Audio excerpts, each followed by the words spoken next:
Hello everyone. Today I thought I might demonstrate how to make armor slash accessories and add them to puppets. Now there's a couple of different methods I wish to demonstrate. But first we're going to need our basic puppet.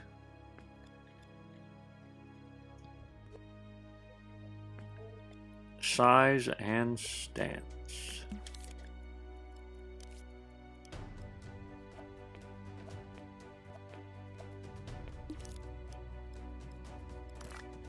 We've got to get a build so that we can sculpt the armor to fit the form, so to speak.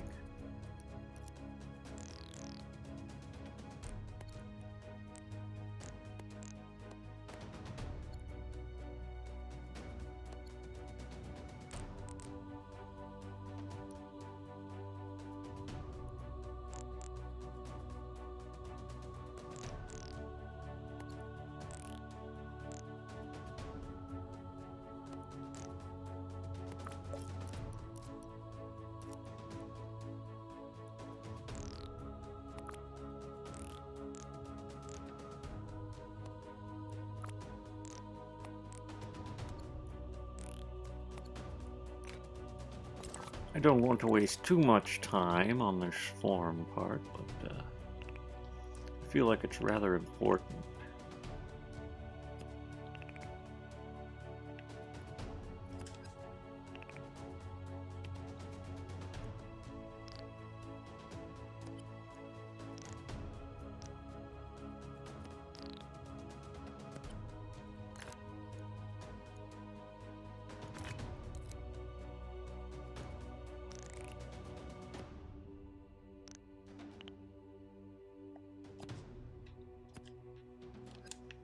Alright, I think we've got a proper form. Now to start out with the helmet. You could always make the helmet separately. I suppose in that case I'll show you how to do that. Simply use L1 and X to L1 and X to scope in once to the puppet. Once you're scoped in, begin sculpting an object. We're just going to take a cylinder, set it upright, set it on stamp, set it on clipped mirror, and grid snap.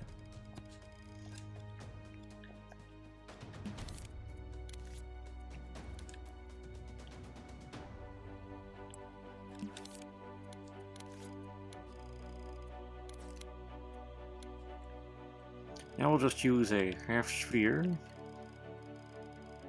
like so.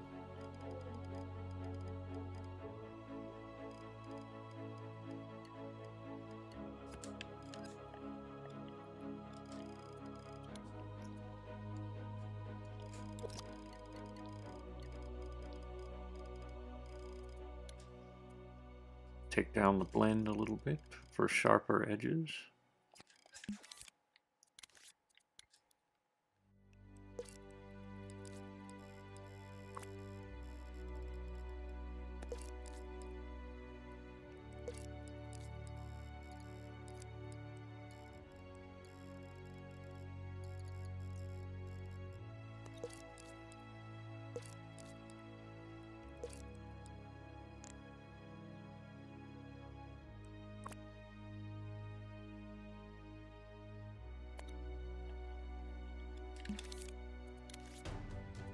Now we're going to make the eye holes.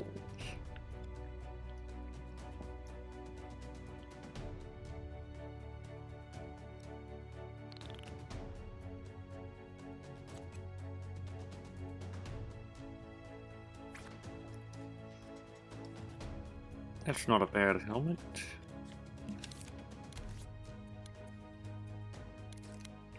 I'm going to add one more little detail.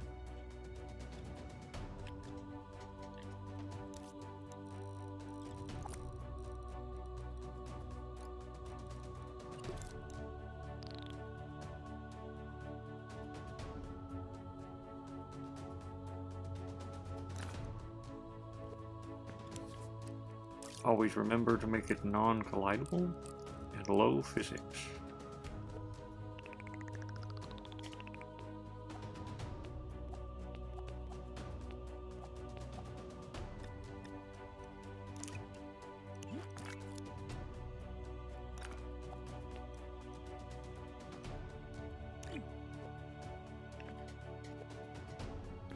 And now we've got the head. Move it back some.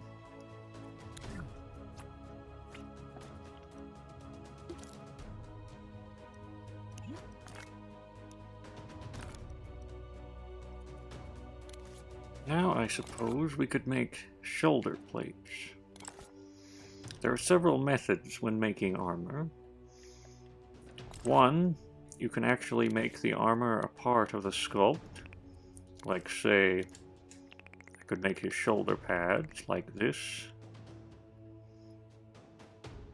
Or two, make a separate sculpt. There are certain advantages to separate sculpts. However, they run up physics cost and possibly graphics cost if you have too many of them.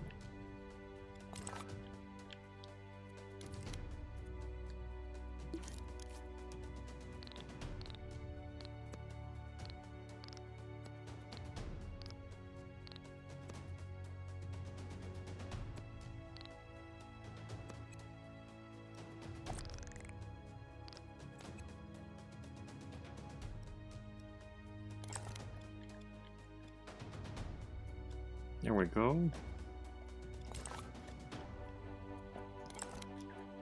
I suppose we can start on his legs. His feet first.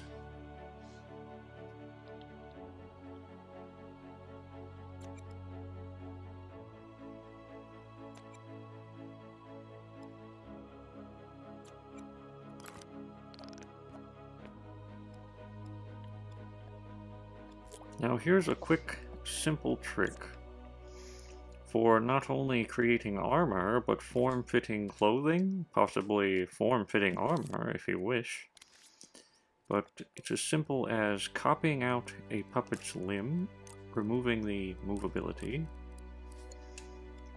Also change the color so that there's no confusion.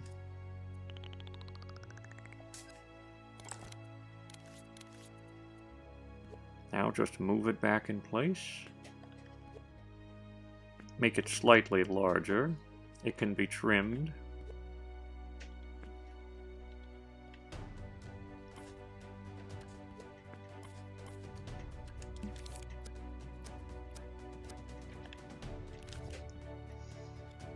Now that it's in position, live clone and copy out to the other side. I'm not sure what it is with Dreams, but generally the puppet doesn't seem to have mirrored poses from one side to the other, so you have to slightly adjust it a little bit.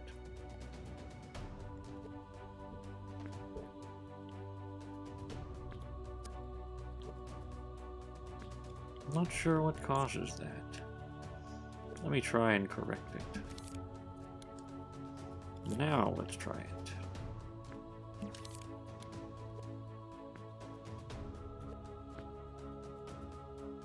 Well, that will do.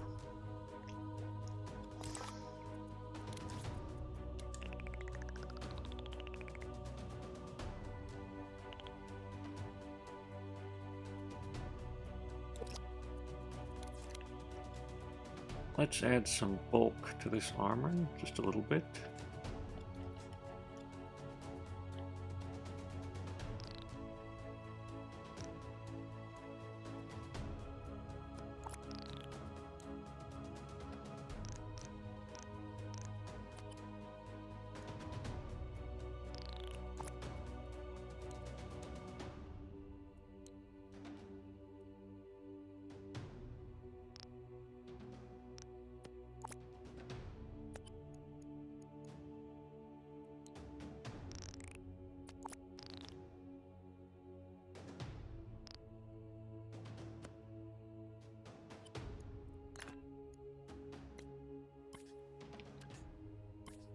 Now just group these two.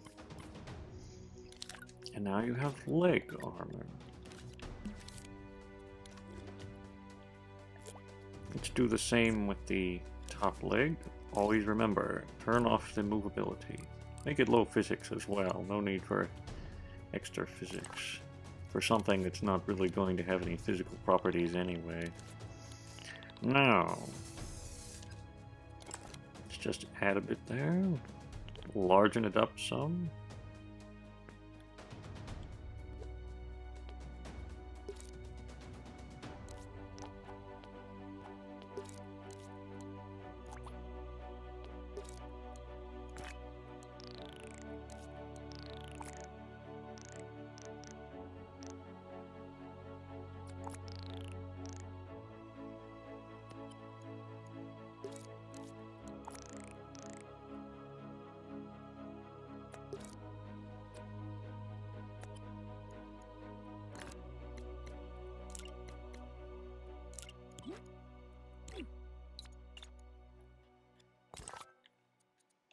Now for this, I don't think I'm going to create a separate sculpt.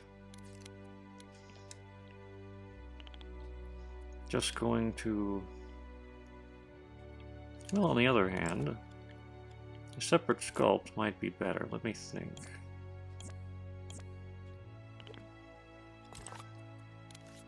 Let's give this a little shot and see how it works.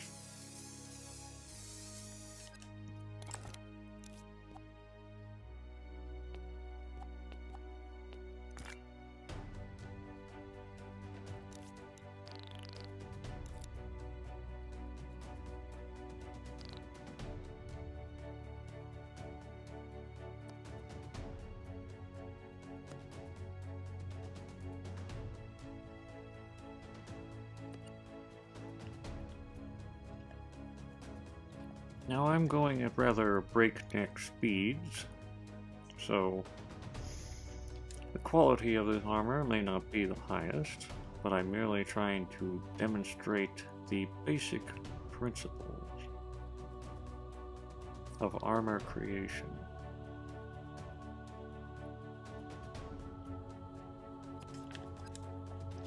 These principles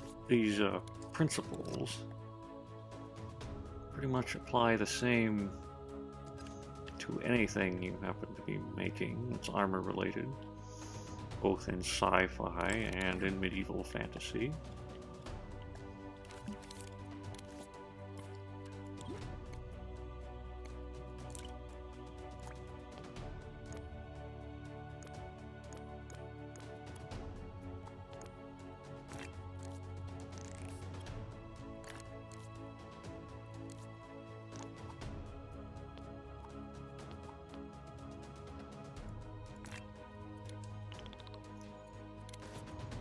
Now with medieval armor, I generally find that the chest is the main place you should emphasize as far as the breastplate and such are concerned. When it comes to the waist, the breastplate should hang over the waist mostly. Like this. There are exceptions, of course, but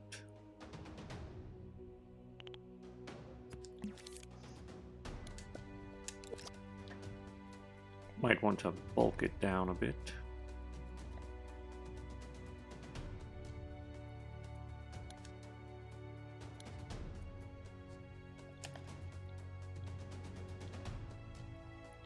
Or I should say remove some bits here and there.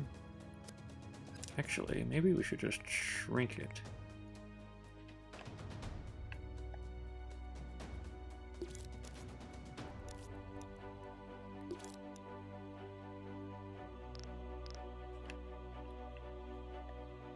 That's not bad.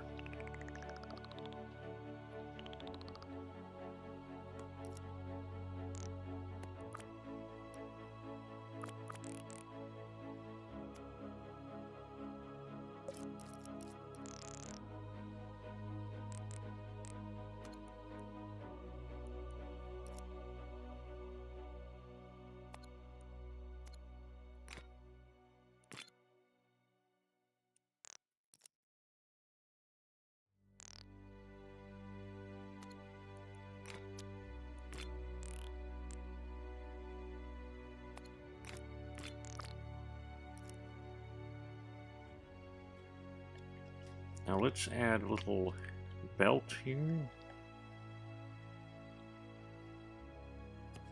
Or a big belt in this case.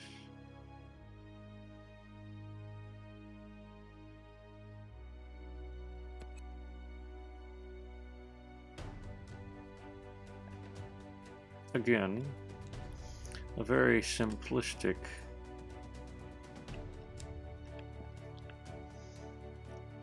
sculpt, but we're trying to get across the technique.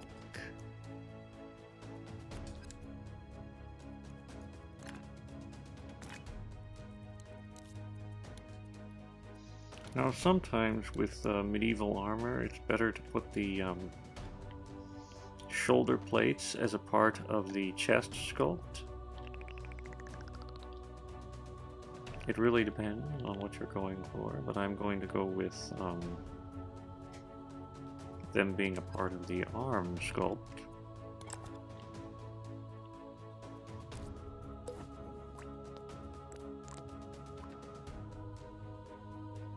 Let's change the color real quick.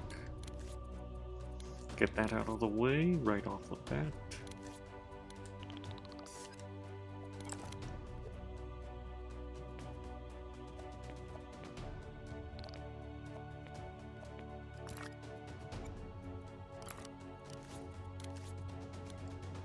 Just live clone it.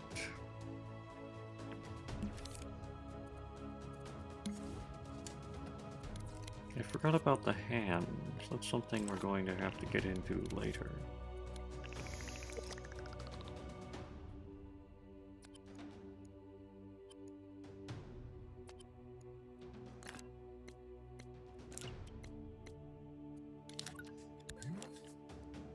Make sure it's not movable.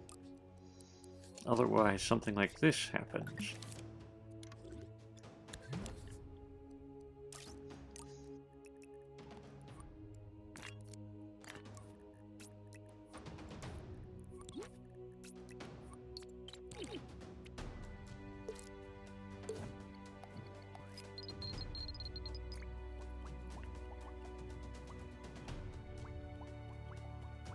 Let's find my favorite hand.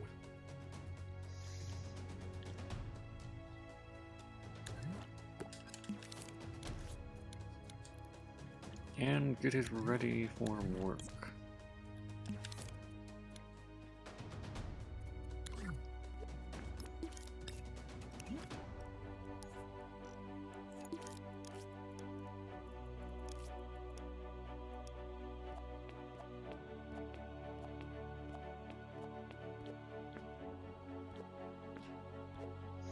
With knights and such, it's best to have the fist as the natural hand stance.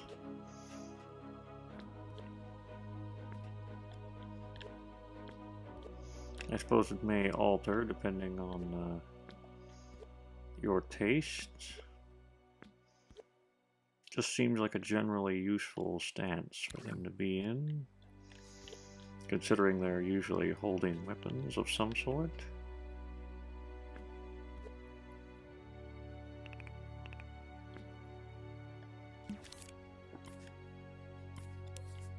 Go ahead and make these invisible.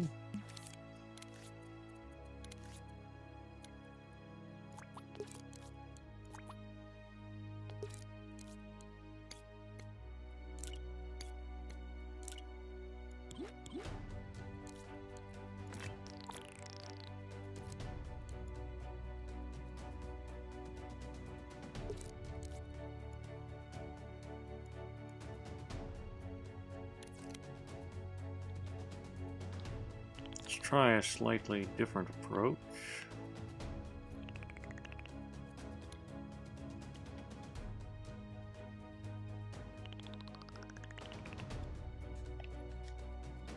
Take off the clipped mirror.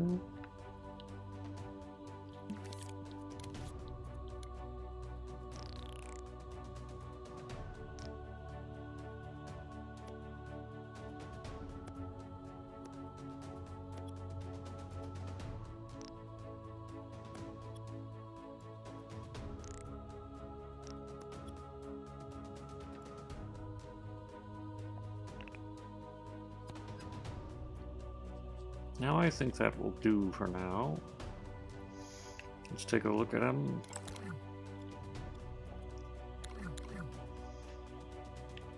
Let's go ahead and paint him and add the extra detail.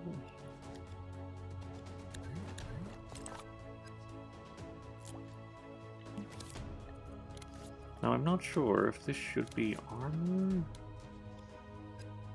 or not.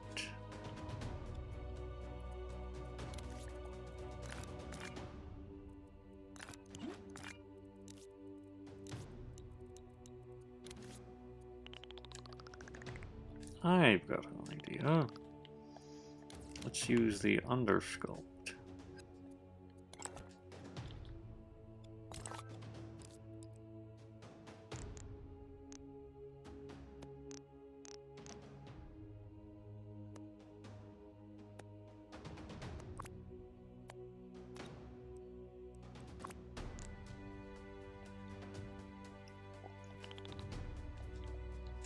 Maybe make these belts a little bit thinner.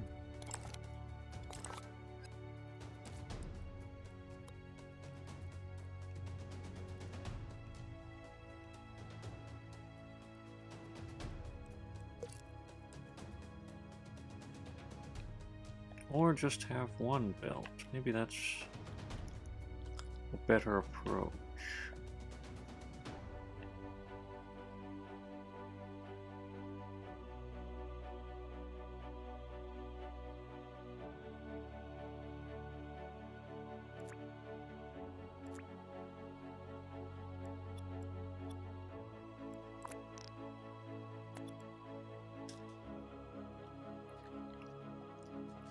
Now that seems better.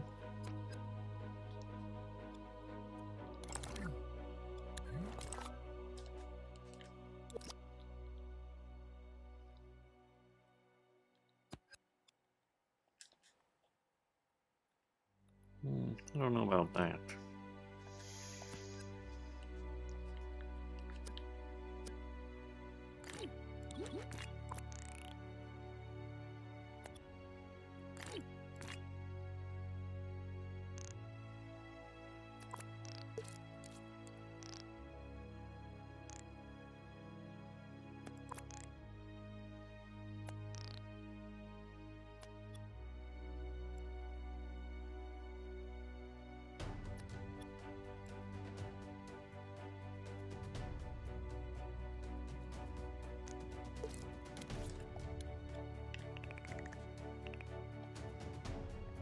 Now let's make some straps.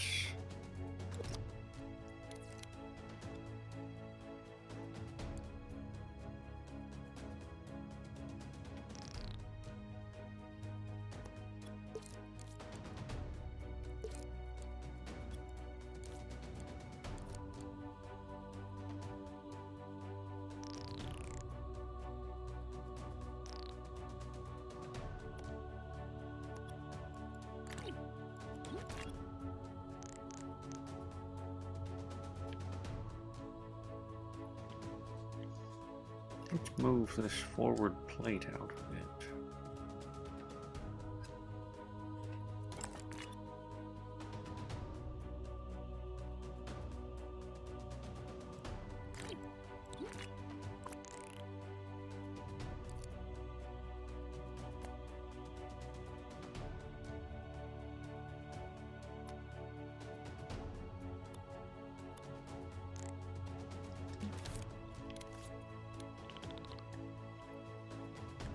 I think I might change that shoulder.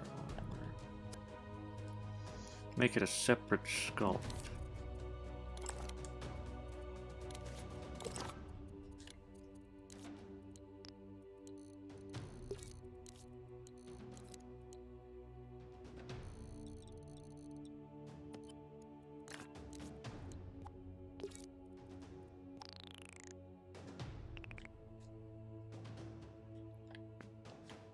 Make it thicker too.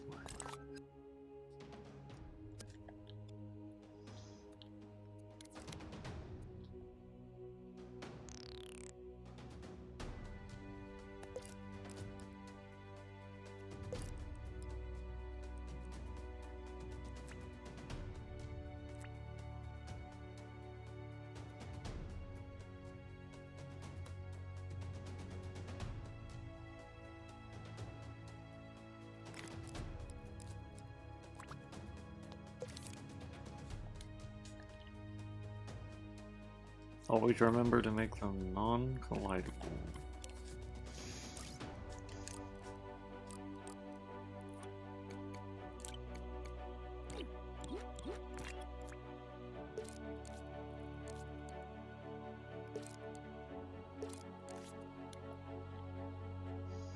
Not sure this really works.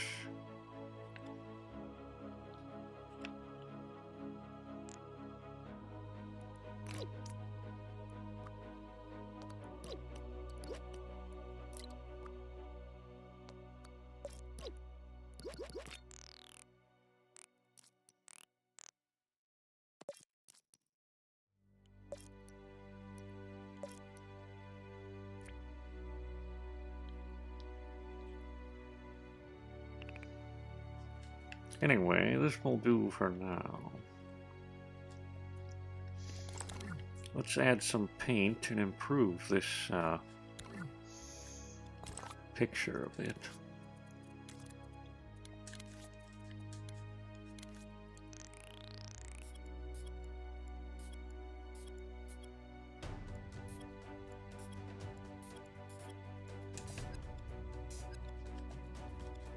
Maybe for the inner layer we should have something darker.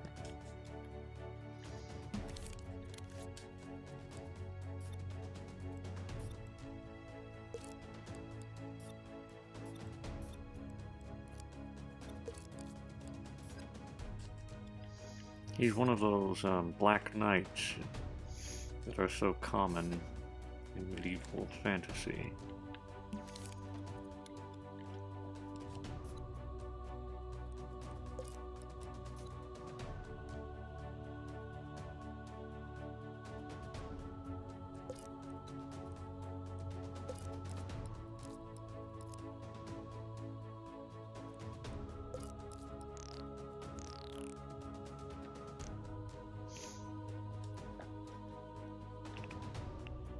Let's make the hue really dark. There we go. Also, let's bulk up this neck a bit.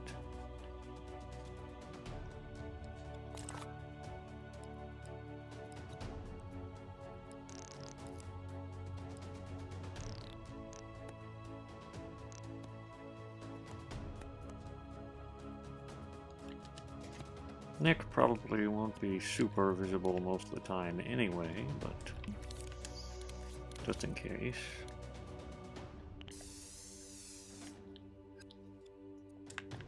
I think we forgot to glue this to the central.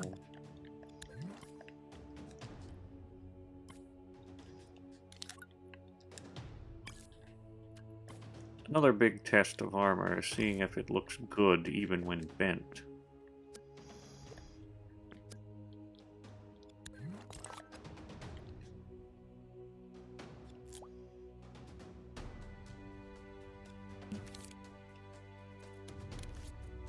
You should always be checking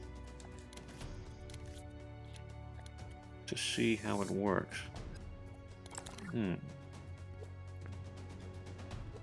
This is another good way to check and see if your sculpt has complete cuts or not.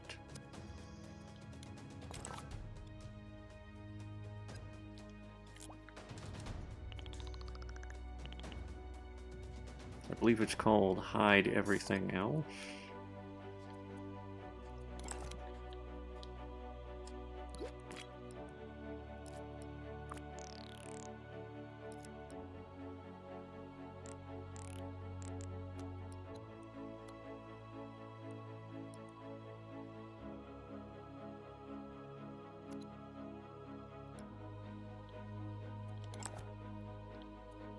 Anyway, for a basic soldier fellow, he's not too bad.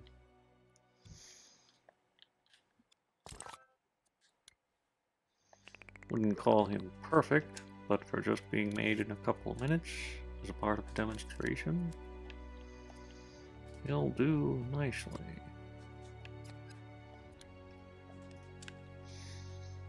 Now let's give his armor a nice sheen to it.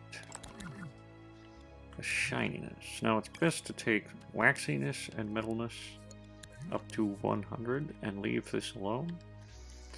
Now, some people prefer more shiny armor, but I think that looks a little bit more like some form of plastic than it does metal.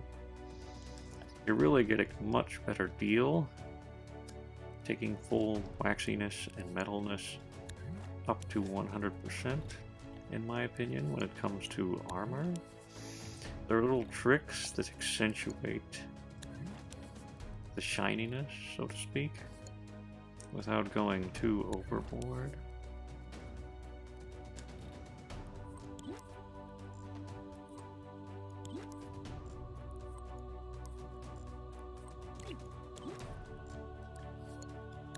Not only that, but lighting has something to do with it. Under different forms of lighting, the shininess changes a bit. Your world lighting is especially important.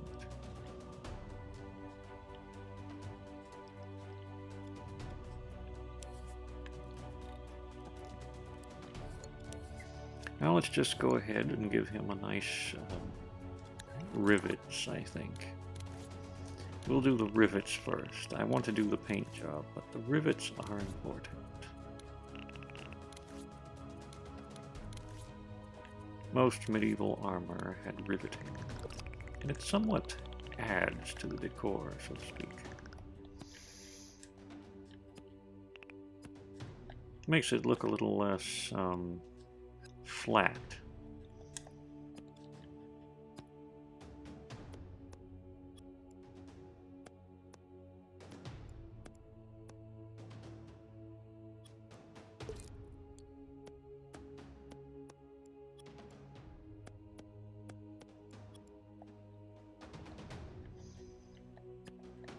Honestly, there's not a whole lot to making medieval armor. It's quite simple.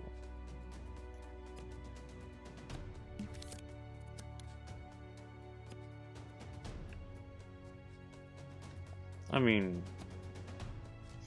there's probably some more variations that might be more difficult, but overall,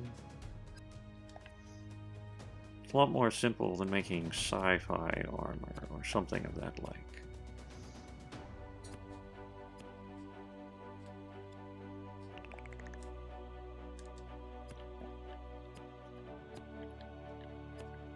With grouping, though, it's always important to remember that the collidability is an issue. So, if you're making sci-fi armor or any form of armor, I would heavily advise you, every step of the way, to be checking whether or not the armor is collidable, because it will interfere with gameplay.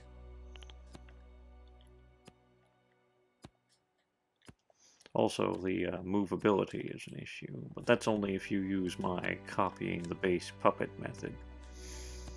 It's possible to construct your own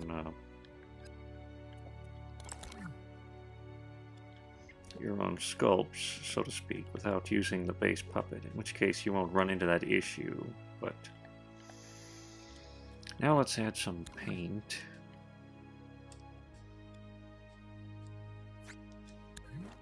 Now you can imply certain things without even changing the sculpt. For instance, if you want to imply a secondary plate or a layered plate, consider just painting along the edges where the rivets are. You don't even have to change the sculpt, it's just there.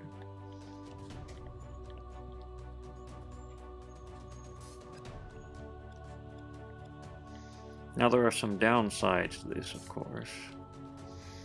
When you add paint details, it may interfere with it a bit, but we'll see, we'll see.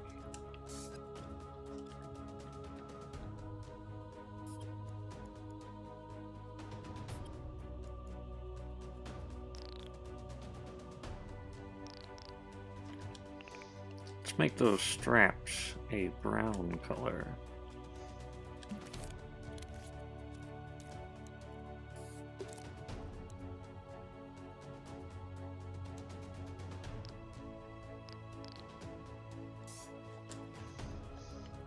Now let's add some paint details, which are quite simple actually.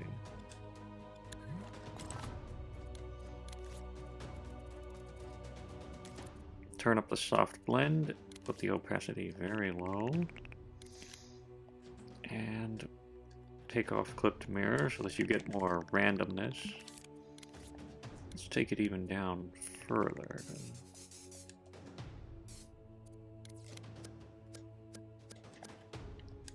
You get that nice rusted look.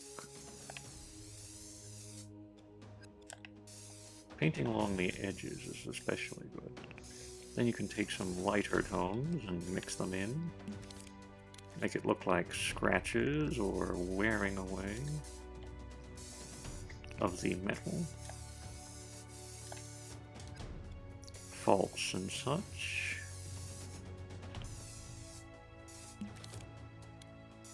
Best to put the dark along the edges. I'm not exactly sure why, but it usually looks the best.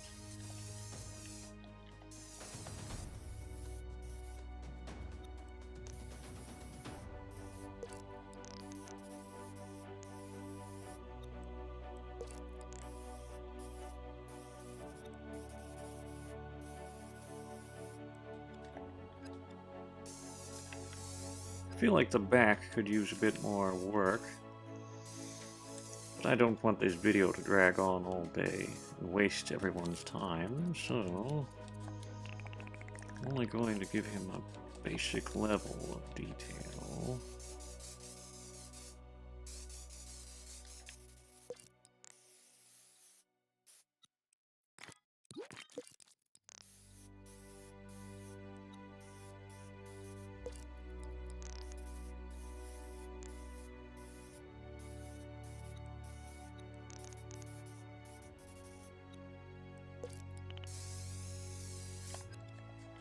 In some ways, simplicity is beneficial.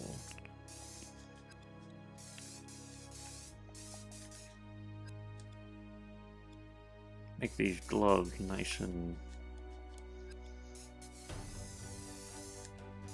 dirty. Get that impression that it's really worn away and beat up. He uses his hands a lot after all, so you really want it to give that beat up look. Speaking of which, I think we forgot to change the... Yes, there we go.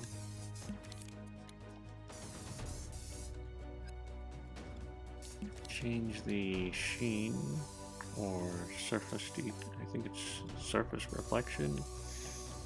I'm not sure what it's called.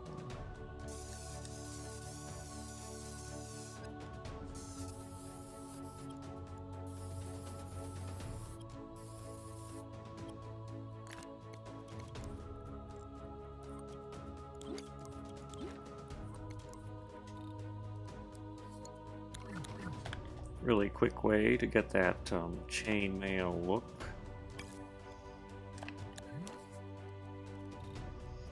Not exactly necessary, but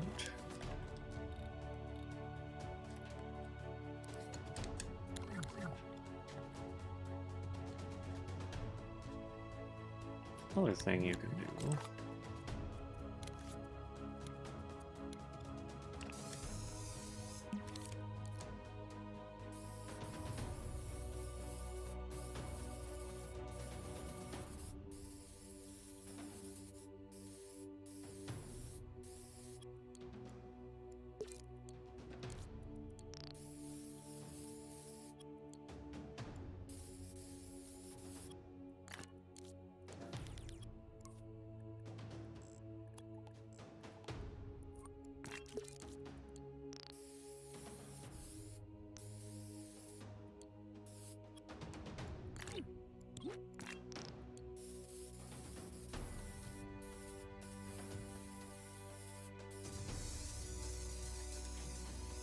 Oh, we did. For a second I thought we didn't.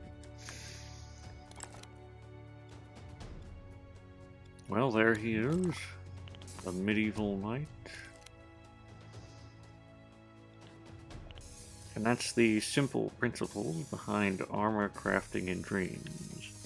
If you found this video helpful, don't forget to leave a like and subscribe to our channel. And if you have any interesting videos you'd like to see in future, or anything in particular that you'd like to request, leave a comment down below. That's all for today. Goodbye now.